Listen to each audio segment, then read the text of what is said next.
Hi everyone, and welcome to the next segment of the Endgame series. This time we're going to look at the idea of keeping a grip on the position in the endgame and suppressing counterplay from your opponent, which are both extremely important if you possess any edge in the position, as well as being useful things to consider in chess in general. Advantages in chess can be either temporary or sustainable. Temporary advantages must be exploited immediately, or they will disappear. For example, if your opponent has a misplaced piece, it may take only 2 or 3 moves before it's back to a decent square. However, if the advantage is of a sustainable nature, then often it's not necessary to do anything in the short run to exploit or enhance it. Often the best strategy is to make sure the advantage is maintained through suppressing any potential counterplay from the opponent. You just need to maintain the grip on the position. This game was played between world champion Vichy Anand and Brazilian GM Rafael Leitao in Sao Paulo in 2004.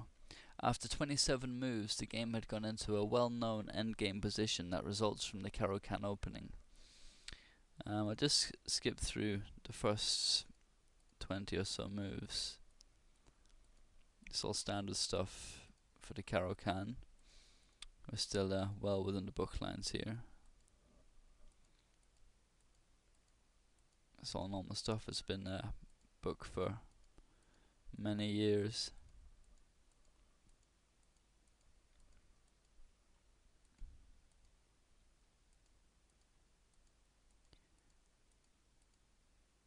Okay, and Queen c6, and that's the last book move of this game, and it's the point that I want to start talking about the position, because here white has a long-term sustainable advantage in that the powerfully posted bishop is definitely stronger than the passive knight here on e8, especially considering that the pawn structure is uneven, which generally makes the bishop stronger than the knight, and in particular g7 is weak for black. The knight's tied to defending it from the bishop, and it's very instructive to see how Vichy exploits these small advantages. He opens with he starts with bishop c3, which is the first idea in his plan, and it's a prophylactic move, and it's preventing counterplay for black with f6 and e5, and thus keeps the knight passively posted, defending g7. If f6 now, then e6 is falling. So queen d7 is what Leitao played, and if instead rook c8 with pressure on c4, then rook d1 injects the c-pawn with a nice dose of poison. If queen takes c4, queen takes c4, rook takes c4, rook d8 check, and the knight falls, so that's no good as a plan. And queen d7 isn't great either, but there's not much that black can do in this position. So first Vichy plays b3, just cementing c4 and increasing the mobility of his bishop at the same time. So queen c6, now king b2, which is further strengthening the position and ensuring there are no back rank threats. So rook d7, and now a4, which is preventing b5 with counterplay. Now king b8, f4, and now white is starting to get a nice edge bordering on a pawn overall in the position. And notice how calmly Anand improves his position while Leitao is devoid of any kind of counterplay. He's just got nothing here. So king c8, now g5, queen c5, and queen e3, because there was pressure on g5. And this offering the exchange of queens is the correct exchange in order to suppress counterplay from black, because with the queens off the board, black has even less hope in terms of gaining play, and the bind Anand has created will still remain after queen takes e3 and rook takes e3. This pressure is still on g7, and there's still no f6, or e6 will fall after the exchange on f6. And here Leitao played a rook d1, which is a desperate bid for activity, but a flawed one, because white can now win a pawn. If you want to try and spot how, then stop the video now. g6 is easily the strongest move in the position, which undermines the black king side. After f takes g6, it's the best that black has, but now comes rook takes e6, which is threatening to win the knight with check. And the knight is still tied to defending g7, so king d7 is logical, and now comes rook takes g6, and g7 is falling. And black could have played king d8 instead of king d7, so he would now have rook d7 in order to defend g7, which would probably have been a better defense, but Lateo decided to go for rook h1 here instead, so that after bishop takes g7, does rook takes h5. So, what do you think the best move is here? Again, if you want longer to think, then stop the video now.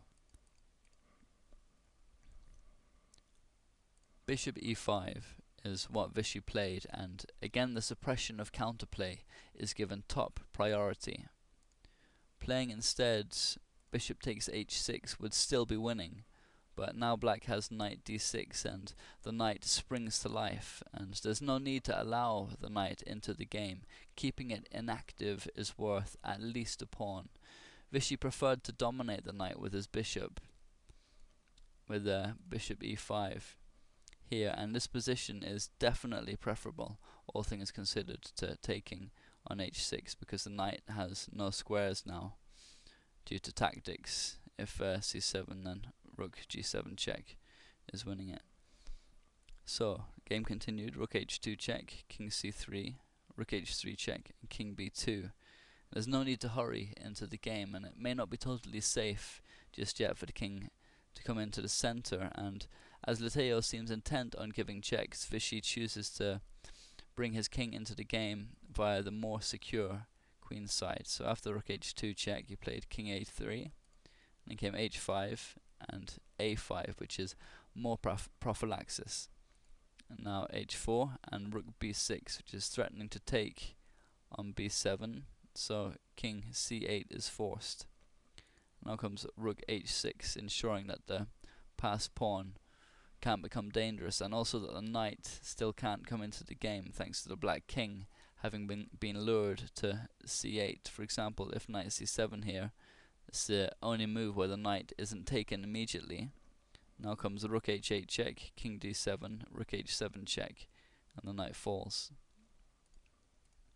So h3 is what Lateo did play. Now came king b4, which is moving in for the kill. Now rook h1 and rook h8, threatening to win the knight, pretty much forcing king d7. Now king c5, and the white king is becoming dangerously active. After h2 and b4, black is very close to zugzwang. He can only move his king in this position. So after king d8 comes rook h7, which once more ensures that the knight has no moves and restricts black further, because now he can only shuffle around with his king here on the back rank unless he is willing to lose further material, which obviously is going to be no good. So now king c8 and rook h5, which is very nice and precise play from Vichy, whose advantage here is now close to 3 pawns. He wants to play f5 in order to capture on h2 with his bishop, and playing rook h5 first ensures that if black plays rook f1 after f5, there's no rook takes f5 after bishop takes h2, and it's another good example of there being no need to hurry when you have a sustainable advantage. It's always best to make sure that everything is secure as possible before taking further action in such positions. Black will still be able to win the f-pawn, but the difference is that now he must play a move, and he's tied to king moves, so he has to move away from the defense of b7 now. And after black plays rook takes f5 later, there'll be king b6 attacking b7, and the king won't be defending it because it has to move away. And that's decisive in this game, as you'll see.